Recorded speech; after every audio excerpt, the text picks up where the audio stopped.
Shalom saudara-saudari seiman kita, pada malam hari ini mari kita melaksanakan persekutuan persada kita, dan sebelumnya mari kita berdoa terlebih dahulu.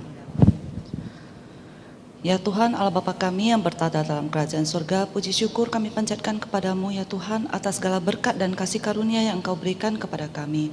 Terima kasih ya Tuhan atas napas kehidupan yang masih Engkau berikan kepada kami, dan juga terima kasih ya Tuhan Engkau masih memberikan kami kesempatan untuk berkumpul, untuk memuji, memuliakan nama-Mu dan bernyanyi di tempat ini mendengarkan firman-Mu. Malam hari ini kami menyerahkan persada kami ini dalam tangan-Mu. Biarlah Tuhan sendiri yang memimpin dan menyertai setiap pelayanan dan juga setiap khotbah yang akan disampaikan. Semuanya dapat sesuai dengan kehendak-Mu. Terima kasih Tuhan, kami berdoa dalam nama Yesus. Amin.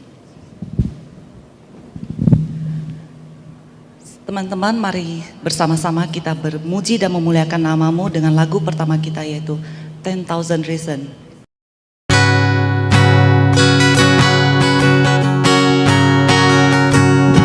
Bless the Lord, oh my soul, oh my soul, worship His holy name. Sing like never before, oh my soul, I worship Your holy name. The sun comes up, it's a new day dawning. It's time to sing Your song again. Whatever may pass and whatever lies before me, let me be singing when the evening comes.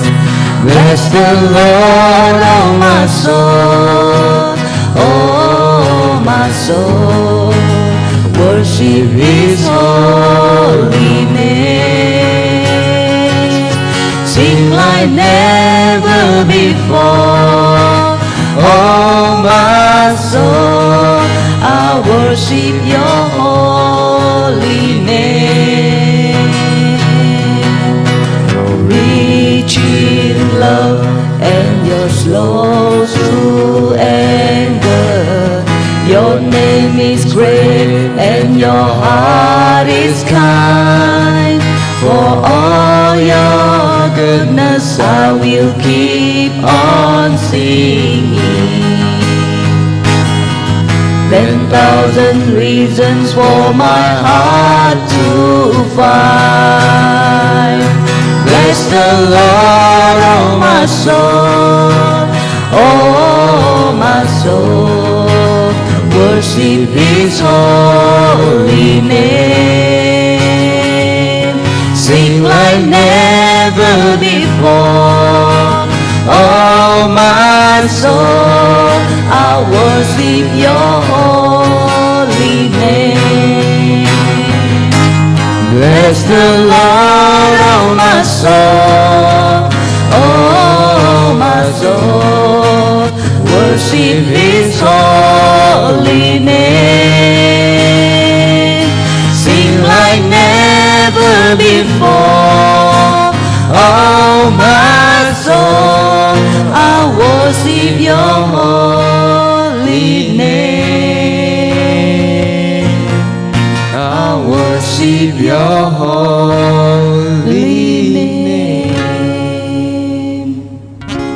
Lagu kedua adalah Tuhan akan selalu menolongku. Selesai menyanyikan lagu ini, mari kita mempersiapkan hati kita untuk memasuki khotbah yang disampaikan oleh Pendeta Iwan Purnomo.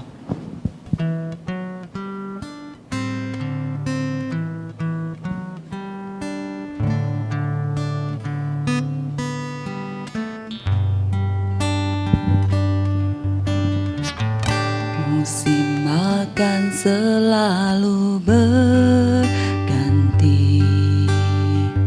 kasih Tuhan tetap abadi, tak akan berubah sampai selamanya. Ku tetap percaya yakin Tuhan memberkati,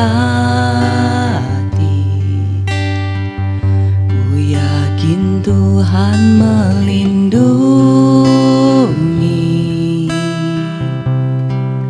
burung di udara Tuhan pelihara, karena kasih-Nya Tuhan selalu menjolongku, selalu menjagaku, sehelai di rambutku tak akan terjatuh tanpa seizin-Mu. Tuhan selalu menolongku, selalu menjagaku, Dia mengenyangkanku dan peliharaku seumur hidupku.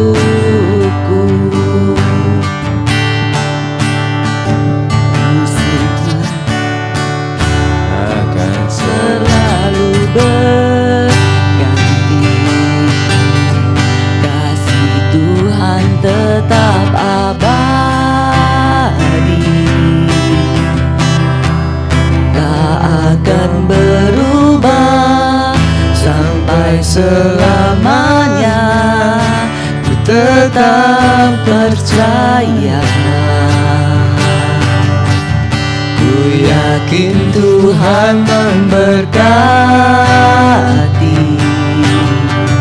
ku yakin Tuhan melindungi,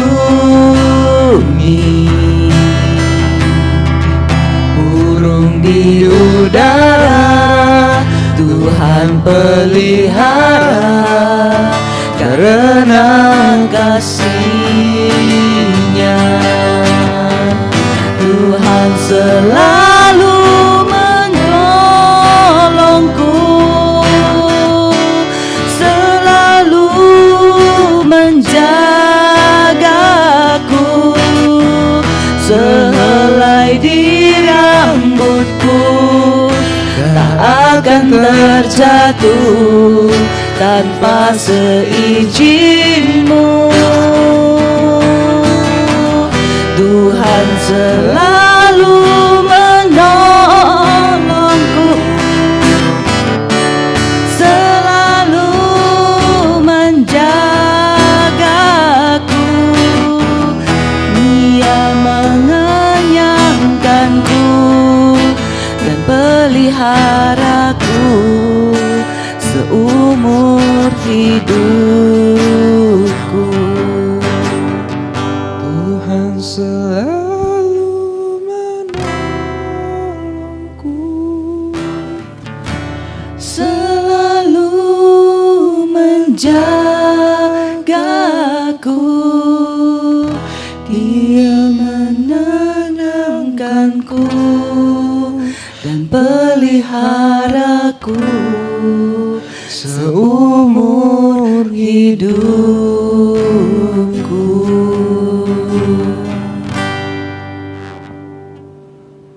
Waktu dan tempat kami persilahkan kepada Pendeta Iwan Purnomo. Selamat malam saudara-saudaraku yang terkasih di dalam Tuhan. Jumpa lagi di dalam persekutuan Dewasa Muda King Mi Medan. Doa saya setiap saudara yang ada di sini maupun yang ikut persekutuan dari rumah masing-masing diberikan berkat perlindungan dari COVID-19 sehingga saudara bisa tetap sehat dan setia untuk beribadah dan bersekutu bersama dengan kami. Mari sebelum kita mendengar firman Tuhan, kita masuk dalam doa. Ya Tuhan, ya Allah kami bersyukur kami masih diberi sehat malam ini, kami masih diberi kehidupan, itu adalah anugerah Tuhan. Kami tetap berdoa supaya Tuhan terus melindungi, khususnya di tengah situasi pandemi yang makin mengganas ini. Sungguh Tuhan, kami manusia tak berdaya. Kami hanya minta perlindungan-Mu Tuhan, dijauhkanlah kami daripada virus COVID-19 ini. Tidak hanya kami, tapi setiap saudara yang ikut persekutuan dari rumah dan keluarganya masing-masing, Tuhan lindungi. Sekarang Tuhan, biarlah kami tetap punya semangat untuk bersekutu dan mau mendengar firman-Mu. Berbicaralah Tuhan, karena kami butuh firman Tuhan secara khusus di masa-masa sulit ini. Pakailah hamba-Mu untuk menjelaskan kebenaran pada malam hari ini. Tuhan memberkati apa yang hamba-Mu persiapkan, Tuhan sempurnakan. Terima kasih Tuhan, demi nama Yesus kami doa. Amin. Saudaraku yang terkasih, tema firman Tuhan hari ini adalah Restore us, O Lord God of hosts. Pulihkanlah kami, ya Allah. Pulihkanlah kami, ya Allah. Mari kita buka kitab Mazmur pasal 80.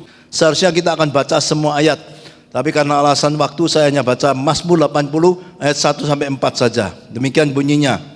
Doa untuk keselamatan Israel, untuk pemimpin biduan, menurut lagu Bunga Bakung, kesaksian Asaf. Mazmur. Hai gembala Israel, pasanglah telinga engkau yang mengiring Yusuf sebagai kawanan domba. Ya, engkau yang duduk di atas para kerub, tampillah bersinar di depan Efraim dan Benyamin dan Manasye. Bangkitkanlah keperkasaanmu dan datanglah untuk menyelamatkan kami. Ya Allah, pulihkanlah kami. Buatlah wajahmu bersinar, maka kami akan selamat.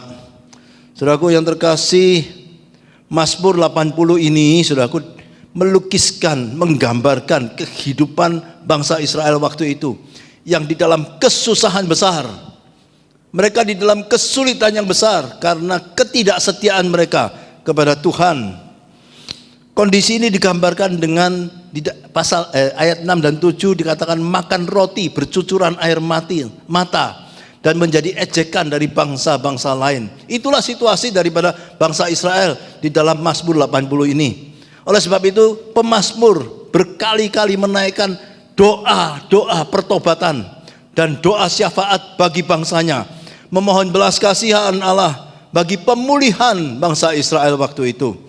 Saya kira Mazmur ini relevan dengan keadaan kita hari-hari ini, bukan? Hari-hari ini manusia di dalam kesulitan yang besar. Bisa jadi juga karena ketidaksetiaan kita, anak-anak Tuhan. Bisa jadi karena banyak kali dosa yang menjijikkan yang hari-hari ini terjadi. Hari ini kita dalam kesulitan yang besar, khususnya menghadapi pandemi yang kita tak berdaya melawannya. Di sini pemazmur menyadari bahwa harapan untuk pemulihan kehidupan hanya berasal dari Allah semesta alam. Sama bukan halnya dengan hari ini. Harapan kita untuk pemulihan kehidupan manusia hanya pada Allah semesta alam. Itu sebabnya dalam doanya 4 kali dia memanggil Tuhan, Allah semesta alam. 4 kali dia panggil. Ya, dalam bahasa aslinya, bahasa Ibrani Sabaoth, ya, itu menunjukkan merujuk kepada Allah yang maha besar, yang berkuasa atas langit dan bumi ini. Pemazmur tahu sekali lagi bahwa hanya Allah yang berkuasa, dan sekaligus Allah yang setia, yang dapat memulihkan bangsanya waktu itu. Hari ini saya pun percaya hanya Allah yang maha besar, yang maha kuasa, yang maha hebat, dan sekaligus Allah yang setia, yang sanggup memulihkan kehidupan umat manusia. Oleh sebab itu saudaraku, mungkin hari-hari ini ada di antara saudara yang menghadapi persoalan besar dalam kehidupan, ya, karena masalah pandemi, saudaraku, ya. Ada yang mungkin terpapar COVID-19, ada yang mungkin tidak terpapar tapi terpapar oleh kehidupan ekonomi yang menghadapi masa-masa sulit, saudaraku. Di dalam pekerjaan ada tekanan-tekanan yang luar biasa. Mungkin saudara hari ini tak berdaya. Saudara sudah berusaha dan saudara tak berdaya. Ketika kehidupan Anda berada dalam titik terendah, bagaikan berada di sumur yang dalam, dan Anda sekali lagi tidak berdaya untuk menyelesaikannya. Saudaraku, hari ini ada kabar baik buat saudara, jangan menyerah. Persoalan kita harus kita hadapi, tapi sesuai dengan petunjuk firman Tuhan. Nah, mari kita mengupas kitab Mazmur 80 ini, ya. Ini adalah sekali lagi gambaran atau satu doa dari pemazmur untuk bangsanya. Bagaimana kita bisa mengalami pemulihan dalam kehidupan yang seperti ini? Biarlah kita berteriak seperti pemazmur, ya Allah, ya Tuhan kami semesta alam, pulihkanlah kehidupan kami. Saudaraku, pemazmur mengajar kita yang pertama, saudaraku, mari kita menghampiri Tuhan dengan doa yang sungguh-sungguh. Ayat yang keempat dikatakan, ya Allah, pulihkanlah kami, buatlah wajahmu bersinar, maka kami akan selamat. Hanya Allah yang bisa menyelamatkan saudara dan saya dalam situasi yang sulit ini, situasi yang tidak terkendali hari-hari ini. Masalahnya, saudaraku, seringkali orang percaya, saudara dan saya, lebih banyak berdoa dengan sungguh-sungguh ketika engkau sudah mengalami persoalan yang besar dalam kehidupan. Saya ulangi ya, masalahnya banyak orang Kristen, saudara dan saya, lebih bersungguh-sungguh lagi di dalam doa ketika menghadapi persoalan besar. Sebaliknya, ketika semua persoalan selesai, kehidupan lancar dan baik, banyak orang Kristen yang malas berdoa, tidak tertib di dalam doanya, tidak rutin, tidak sungguh-sungguh di dalam doanya. Pemazmur di dalam bagian ini merupakan satu doa yang panjang sekali, doa syafaat bagi bangsanya. Doa, saudaraku, harus menjadi langkah pertama di dalam segala hal kehidupan kita ini, bukan langkah terakhir. Nah, sekali lagi, banyak orang menjadikan doa itu langkah terakhir. Ya. Berapa banyak, saudaraku, kalau saudara bepergian naik pesawat, saudara hanya berdoa sungguh-sungguh ketika cuaca buruk, ketika muncul announcement dari pramugari bahwa cuaca buruk, harap semua mengeratkan ikat pinggang. Ya, bisa jadi ada pesawat yang goncang, di sanalah baru orang itu takut, lalu berseru sama Tuhan, mungkin menangis di sana, minta keselamatan dari Tuhan. Mengapa tidak dari berangkat dari rumah berdoa? Banyak orang Kristen yang lupa berdoa dari rumah ketika mau berangkat naik pesawat, tapi setelah naik di atas baru berdoa sungguh-sungguh ketika ada goncangan-goncangan. Nah, saudaraku, inilah gambaran kehidupan.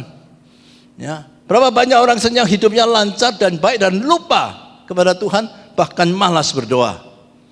Baru ketika menghadapi atau terpapar COVID-19, baru mereka berteriak, menangis, ya, bahkan minta didoakan. Atau baru kalau mereka mengalami masalah di dalam ekonomi, kebangkrutan, kegagalan dan sebagainya, baru orang Kristen berdoanya sungguh-sungguh. Nah, sekali lagi saya ingin mengajak saudara untuk menjadikan doa menjadi gaya hidup. Ya, menjadikan doa langkah awal pertama di dalam segala hal kehidupan ini. Jangan menjadikan doa langkah yang terakhir, saudaraku. Milikilah kehidupan doa yang teratur dan disiplin. Ya, saudaraku yang terkasih, jarak antara masalah dengan solusi, ya, jarak antara masalah dengan jalan keluarnya itu biasanya hanya sejauh lutut dari lantai. Artinya apa? Artinya sejauh doa saja. Kalau sudah mau berlutut, ya, berdoa dengan sungguh-sungguh, sekali lagi doanya sungguh-sungguh, maka sebetulnya di situ saudara akan mendapatkan jawaban dari persoalan saudara. Ya, jarak antara masalah dan solusi hanya sejauh lutut dari lantai. Oleh sebab itu berdoalah dan berdoalah, saudaraku.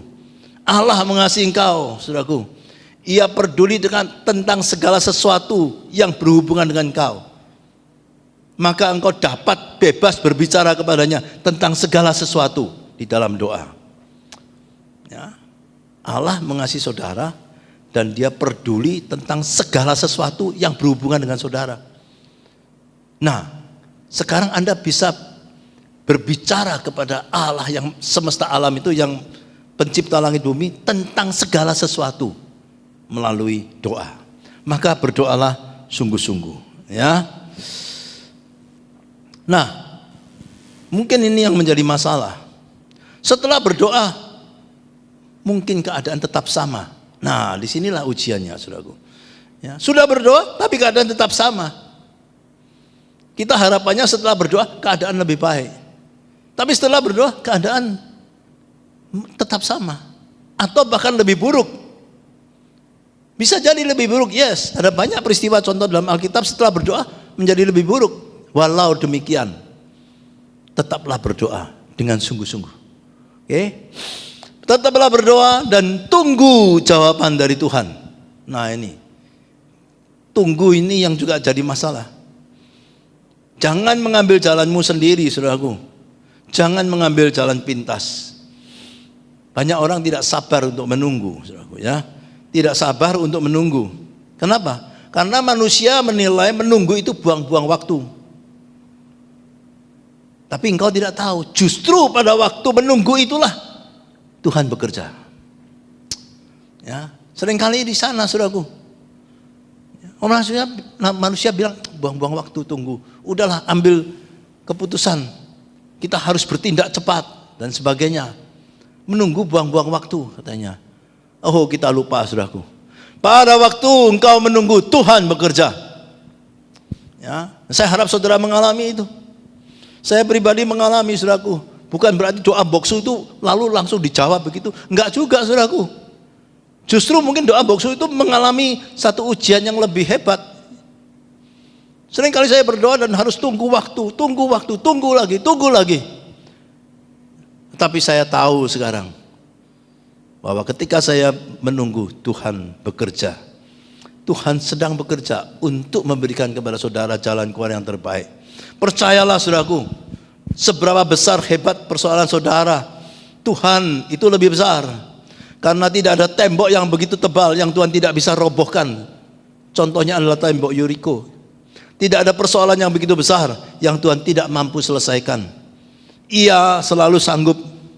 Oleh sebab itu berdoalah, dan berdoalah dengan sungguh-sungguh. Ya, berdoa sungguh-sungguh, bukan berdoa rutinitas, bukan berdoa asal-asalan. Ya, bukan berdoa yang tergesa-gesa. Ya, kadang-kadang orang Kristen tidak ada waktu untuk berdoa, terlalu sibuk dengan urusannya, terlalu sibuk dengan bisnisnya. Ya, mereka menganggap berdoa itu buang-buang waktu tadi, tetapi itu yang membuat hidupmu menjadi berantakan. Oleh sebab itu, saya sekali lagi yang pertama saya menasihatkan berdoalah dan berdoalah dengan sungguh-sungguh. Yang kedua, Pemazmur mengajar kita, yang kedua, mempercayai Allah semesta alam bahwa Dia sanggup memulihkan. Saudara bisa baca dalam ayat 5, 8, 15 dan 20, ya. Ayat 5 dikatakan, Tuhan Allah semesta alam, berapa lama lagi murkamu menyala sekalipun umatmu berdoa. Lalu dia ulangi ayat 8, ayat 15, ayat 20, ya. Artinya apa? Dia berdoa dan dia mempercayai hanya Tuhan semesta alam yang sanggup memulihkan keadaan kehidupannya dan kehidupan bangsanya. Secara khusus ayat 20 dikatakan, ya Tuhan Allah semesta alam, pulihkanlah kami, restore us, oh God, buatlah wajahmu bersinar. Kalimat terakhir, maka kami akan selamat. Mari kita berdoa, saudaraku, hari-hari ini seperti itu. Tuhan, pulihkanlah kehidupan kami. Kami menghadapi sekali lagi persoalan yang tidak bisa kami selesaikan, secara khusus dalam menghadapi COVID ini. Ya, hanya Engkau Tuhan semesta alam yang bisa menyelamatkan kami. Mempercayai Tuhan yang maha besar, Tuhan yang maha kuasa, dan sekaligus mempercayai Tuhan adalah Tuhan yang setia. Maka tidak ada kehidupan yang begitu buruk yang tidak bisa dipulihkan. Hari ini Tuhan sanggup memulihkan. Yang perlu saudara dan saya adalah berdoa, ya Allah, pulihkanlah kami. Dan selanjutnya mempercayai bahwa Dia itu sanggup memulihkan. Allah itu setia. Walaupun saudara dan saya umatnya ini sering berpaling daripadanya, walaupun saudara dan saya sering melukai hatinya, mengecewakan hatinya, berlaku tidak setia, kita sering kali ingkar janji, tidak menepati nasar kita, tetapi Allah tetap setia. Itu bedanya saudara dengan Allah. Dan selama-lamanya Allah tetap setia. Itu yang membuat kita punya keyakinan bahwa bagaimanapun keadaan saudara, Tuhan sanggup memulihkan. Karena Allah itu setia dan tidak ada peristiwa yang bisa mengubah kesetiaannya. Ya, tidak ada peristiwa yang bisa mengubah kesetiaannya, karena itu adalah karakter Allah. Itu adalah keberadaan Allah. Allah itu setia. Saudaraku yang terkasih, yang oleh sebab itu kita perlu punya iman, mempercayai tadi bahwa Tuhan adalah Tuhan yang mendengar doa, dan mempercayai apapun jawaban Tuhan, apapun jawaban Tuhan terhadap doa kita, itu yang terbaik. Mungkin jawaban Tuhan tidak sesuai dengan apa yang kita inginkan. Mungkin jawaban doa dari Tuhan tidak sesuai dengan apa yang kita harapkan. Tetapi kita tetap harus mempercayai bahwa jawaban Tuhan itulah yang terbaik. Nah, saudaraku, ini hanya bisa dialami oleh kehidupan orang Kristen yang berdoa. Dan selanjutnya, saudaraku, iman, ya, iman itu percaya, saudaraku, ya. Iman bukanlah percaya bahwa Allah akan melakukan yang Anda mau. Tetapi iman adalah percaya bahwa Allah akan melakukan apa yang benar. Bukan yang Anda mau, tapi apa yang benar. Itu sebabnya seringkali jawaban doa Tuhan tidak sama dengan apa yang kita harapkan. Karena Tuhan tidak akan menjawab seperti yang Anda mau. Iman harus percaya apapun jawaban Tuhan itu yang terbaik. Dan Dia akan memberikan apa yang benar. Garis bawahi, saudara. Ya, dan itu sesungguhnya untuk kebaikan kita. Itu sesungguhnya bahwa karena Allah mengasihi engkau. Seringkali apa yang engkau dan saya minta itu permintaan kita salah. Ya, kita bersyukur justru Allah tidak memberikannya itu. Karena kalau Allah memberikannya itu mungkin bisa menjadi celaka buat kita. Maka Dia memberikan apa yang benar. Ya, bukan apa yang engkau mau. Itu yang kedua, saudaraku, mempercayai bahwa Allah itu yang sanggup memulihkan keadaan kita. Ya. Dan yang ketiga, yang terakhir, mengambil keputusan untuk mentaati Allah. Mengambil keputusan untuk mentaati Allah. Ayat 19 berbunyi demikian, saudaraku. Maka kami tidak akan menyimpang daripadamu. Biarkanlah kami hidup, maka kami akan menyerukan namamu. Garis bawahi, saudaraku, maka kami tidak akan menyimpang daripadamu. Inilah satu janji kesetiaan, janji untuk ketaatan kepada Tuhan. Ya. Mari kita, saudaraku, dalam situasi kehidupan yang sulit ini kita mengambil keputusan untuk mentaati firman Tuhan. Apapun resikonya. Ya. Bangsa Israel mengalami kesulitan yang besar karena ketidaksetiaan mereka kepada Tuhan. Karena kita kalau sudah baca, saudaraku, di dalam sejarah bangsa Israel, itu mereka adalah orang yang tegar tengkuk. Ya, mereka ketika hidupnya susah, mereka mencari Tuhan. Mereka berseru kepada Tuhan. Mereka berjanji juga kepada Tuhan, Tuhan pulihkanlah kami, selamatkan kami, tolonglah kami Tuhan. Maka kami akan begini, kami akan hidup takut akan Engkau, menuruti kehendak-Mu. Tetapi setelah semuanya selesai mereka lupa dan mereka meninggalkan Tuhan. Bahkan berulang kali di dalam sejarah bangsa Israel mereka menyembah berhala. Itu menyakitkan hati Tuhan, itu melukai hati Tuhan, saudaraku. Itu sebabnya sekali lagi dalam Mazmur 80 ini, situasi yang terjadi mereka di dalam kesulitan yang besar. Ya, mereka bertobat tapi mengulang lagi, bertobat lagi, mengulang lagi, saudaraku. Nah, saudaraku, pertobatan harus disertai dengan perubahan di dalam kehidupan, di dalam pola pikir kita, di dalam sikap kita dan dalam perbuatan kita. Itulah pertobatan yang sesungguhnya. Pertobatan yang tanpa perubahan adalah pertobatan yang pura-pura. Hari ini, saudaraku, mungkin saudara dan saya perlu bertobat di hadapan Tuhan. Kita perlu periksa, evaluasi diri kita. Ya, mengapa hari-hari ini kita menghadapi pandemi yang berkepanjangan ini? Pasti ini karena ketegar-tengkukan umat manusia, dan bisa jadi termasuk saudara dan saya. Kita perlu seperti pemazmur berdoa, ya Tuhan ampunilah kami. Ya, ampunilah kami karena dosa dan kesalahan yang membuat kita harus menghadapi kesulitan yang besar. Dan setelah bertobat kita harus ada perubahan kehidupan.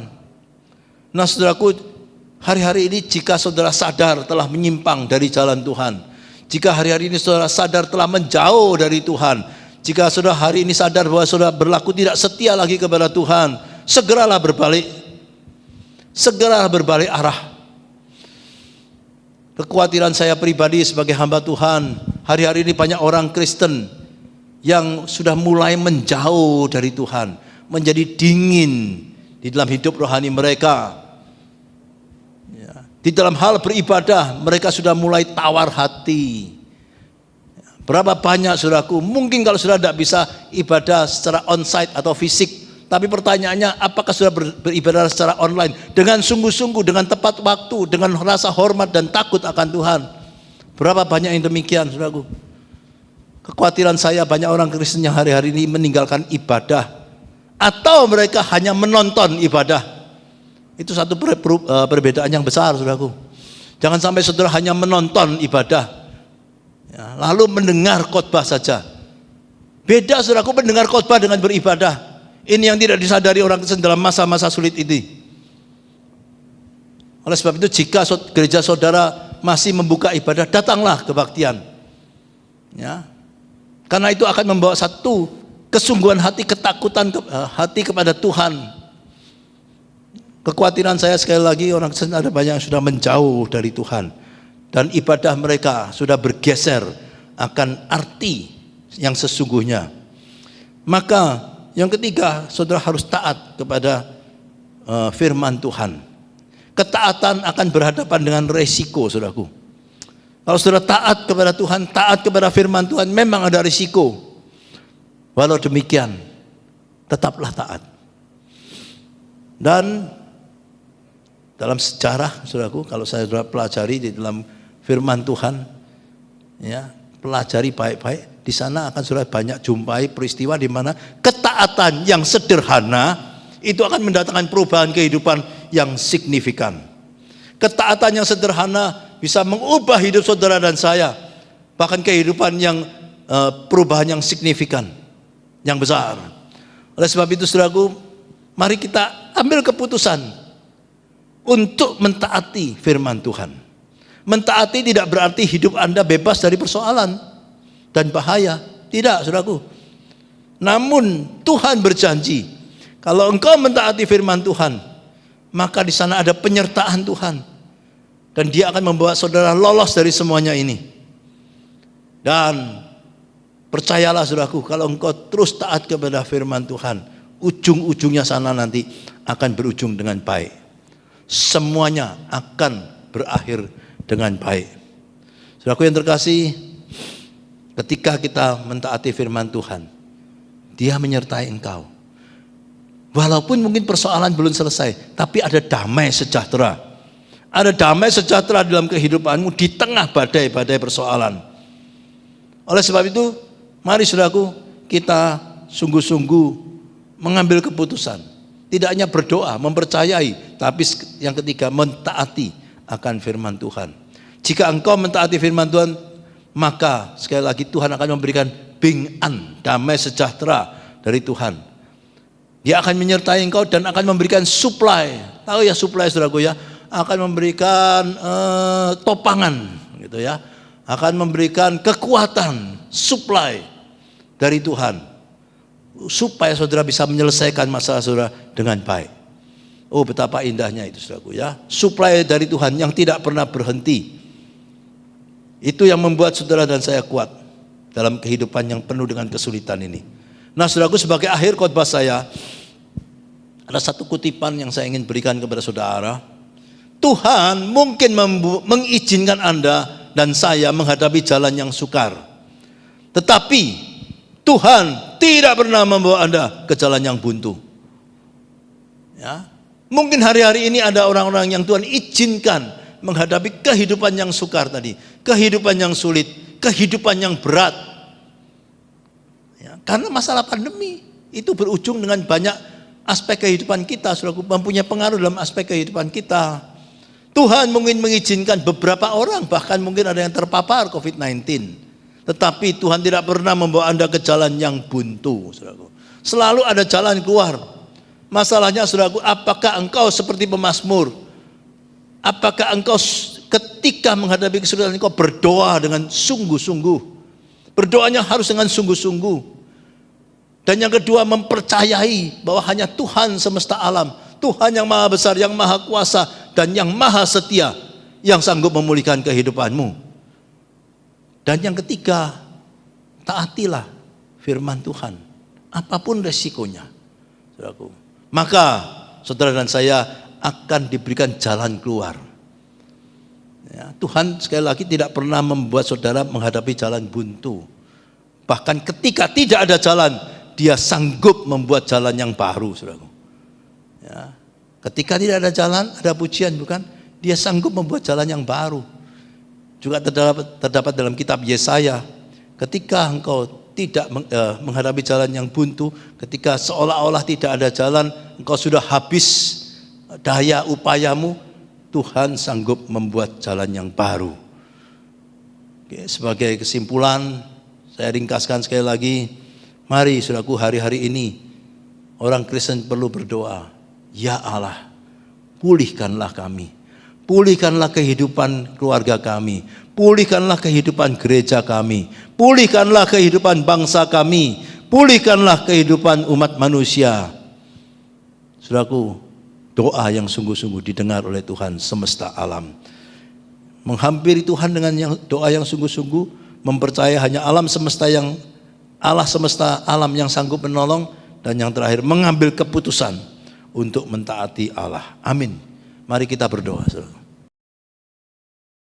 Tuhan Allah semesta alam, pencipta langit bumi, Kau yang maha besar, yang maha kuasa, tapi sekaligus maha baik dan maha setia. Tuhan, kami umat manusia, termasuk kami anak-anak-Mu, sedang menghadapi masa-masa sulit. Bisa jadi karena ketidaksetiaan kami, bisa jadi karena dosa dan kesalahan, bisa jadi karena manusia berpaling daripada Engkau, bisa jadi kami mulai menjauh dari Tuhan. Itu sebabnya kami menghadapi masa-masa yang sulit ini, Tuhan. Malam ini kami menengadah kepada Engkau, Tuhan. Kami mau berdoa dan berdoa dengan sungguh-sungguh. Dan biarlah Tuhan, Engkau Allah semesta alam yang mendengar doa kami. Kami percaya Allah yang kami sembah di dalam nama Yesus Kristus, Allah yang maha besar, yang sanggup menolong setiap persoalan kami. Ketika kami menghadapi tembok yang begitu tebal, maka Engkau Allah yang sanggup meruntuhkan tembok itu. Tuhan, terima kasih. Kami yakin Tuhan mendengar doa kami ini. Kami mempercayai Tuhan mendengar dan Tuhan memberikan jawaban doa yang terbaik. Dan selanjutnya ajarlah kami untuk malam ini mengambil keputusan. Mulai malam ini kami mau mentaati firman Tuhan. Kami mau berjalan di dalam jalan Tuhan. Kami tidak mau menyimpang daripada jalan Tuhan. Kami tidak mau mengambil jalan kami sendiri. Kami mau ikut akan jalan Tuhan yang sesuai dengan firman-Mu. Berikan kami kemampuan, kekuatan untuk menjalani kehidupan bersama dengan Kau. Terima kasih Tuhan. Berkati setiap anggota Persada, berkati setiap orang yang mengikuti persekutuan secara online, siapapun Tuhan. Secara khusus hamba berdoa, lindungi kami tidak terpapar COVID-19 supaya kami tetap sehat.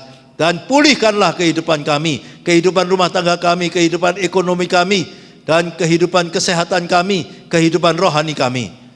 Terima kasih ya Tuhan, demi nama Yesus, hamba berdoa. Amin. Terima kasih atas khotbah yang sudah disampaikan oleh Pendeta Iwan Purnomo. Berikut ini kami sampaikan persada kedua minggu ke depannya akan dilaksanakan pada tanggal 24 Juli. Pada saat ini mari kita mempersiapkan hati kita untuk melakukan persembahan, dan setiap persembahan dapat ditransfer ke rekening yang tertera di bawah ini. Takkan pernah ku bawa selain yang terbaik, yang harum dan sejati di hadapan tatamu. Yesusku, terimalah korban syukurku ini yang mengalir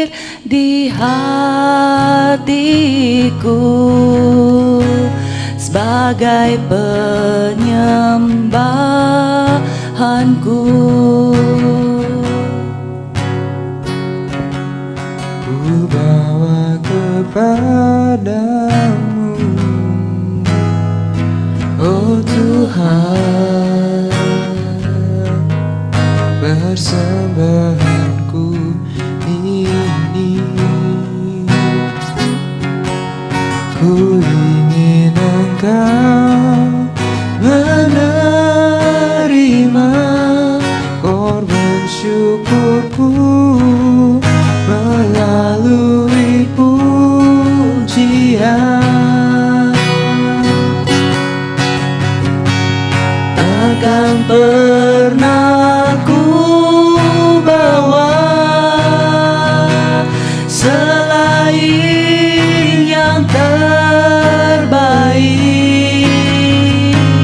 yang harum dan sejati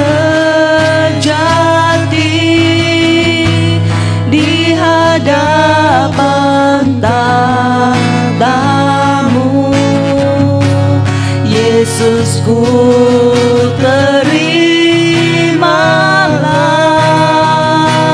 korban syukurku ini yang mengalir di hatiku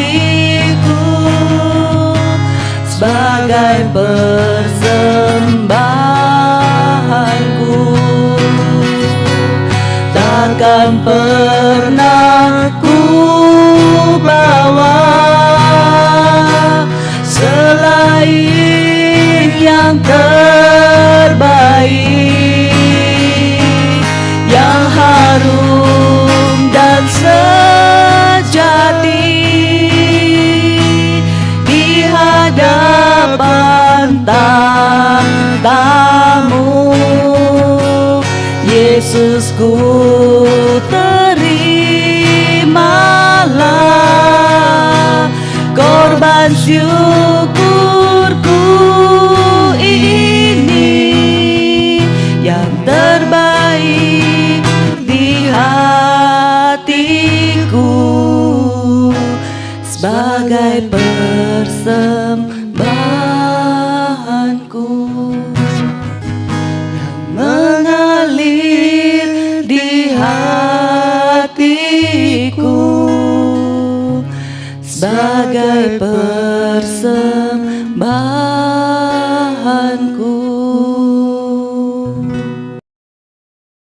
Saat ini adalah doa persembahan, mari kita sama-sama berdoa. Ya Tuhan, Allah Bapa kami, pada saat ini kami sudah mendengar firman-Mu, dan pada saat ini juga kami mempersembahkan sedikit apa yang ada pada kami sebagai persembahan kami di tempat ini ya Tuhan. Biarlah Tuhan sendiri yang memimpin dan menyertai kami, sehingga apa yang kami persembahkan semuanya dapat sesuai dengan kehendak-Mu. Terima kasih Tuhan, kami berdoa dalam nama Yesus, amin. Doa berkat kami persilakan kepada Pendeta Iwan Purnomo. Baik, saudaraku, sekarang tiba saatnya saudara menerima doa berkat. Setiap saudara yang ada di sini silakan berdiri, demikian juga setiap saudara yang ikut ibadah atau persekutuan dari rumah masing-masing. Saudaraku, bukalah hatimu, terimalah dengan iman berkat Tuhan ini.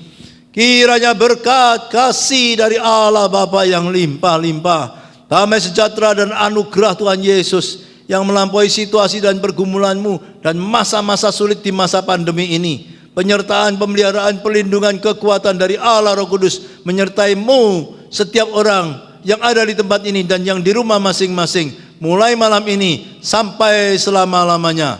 Amin.